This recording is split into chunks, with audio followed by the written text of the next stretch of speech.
തുലാമാസ പൂജകൾക്കായി ശബരിമല നട തുറന്നു. പക്ഷേ ഇപ്പോൾ നടക്കുന്നത് ഏറെ വിവാദമായൊരു കാര്യം. അതിൻ്റെ അടുത്ത ഘട്ടത്തിലേക്ക് കടന്നിരിക്കുന്നു. അറ്റകുറ്റപ്പണി പൂർത്തിയാക്കി ചെന്നൈയിൽ നിന്ന് കൊണ്ടുവന്ന സ്വർണ്ണപ്പാളി, ദ്വാരപാലക ശില്പത്തിലെ സ്വർണ്ണപ്പാളി അത് തിരികെ സ്ഥാപിക്കുകയാണ്. നിറം മങ്ങി എന്നുള്ളത് കൊണ്ടാണ് ഈ പാളികൾ ചെന്നൈയിലേക്ക് കൊണ്ടുപോയത്.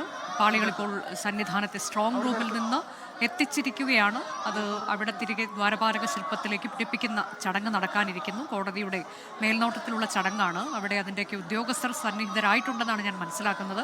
കൂടാതെ വലിയ ഭക്തജന സാന്നിധ്യം കൂടിയുണ്ട് ഈ ചടങ്ങിന് എന്നതാണ്. അല്പസമയം മുൻപാണ് തുലാമാസ പൂജകൾക്കായി ശബരിമല നട തുറന്നത്. സന്നിധാനത്തു നിന്നുള്ള തത്സമയ ദൃശ്യങ്ങളാണ് പ്രേക്ഷകർ കാണുന്നത്. അല്പസമയത്തിനകം തന്നെ ഈ സ്വർണ്ണപ്പാളികൾ പതിപ്പിക്കുന്ന ചടങ്ങിലേക്ക് കടക്കും. ഇപ്പോൾ ഈ ശില്പികളും മറ്റു ജീവനക്കാരും ഇത് വച്ചുപിടിപ്പിക്കുന്നതിന്റെ അളവുകൾ ഉൾപ്പെടെ പരിശോധിക്കുകയാണ്.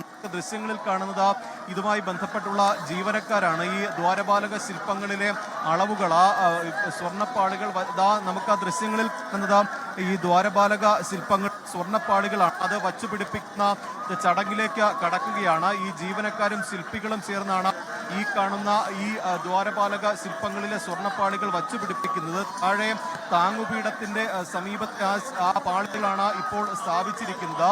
ഈ വലതുവശത്തെ പാളികൾ ആദ്യം സ്ഥാപിച്ചു. ഈ തന്ത്രിയുടെ മുറിയുടെ ഭാഗത്ത് സ്വർണ്ണപ്പാളികൾ എത്തിച്ചത്. സ്ട്രോങ് റൂമിൽ സൂക്ഷിച്ചിരുന്ന സ്വർണ്ണപ്പാളികൾ ഇപ്പോൾ ശ്രീകോവിലിന് മുന്നിൽ എത്തിച്ച് അത് സ്ഥാപിക്കാനുള്ള നടപടികൾ ആരംഭിച്ചു കഴിഞ്ഞു.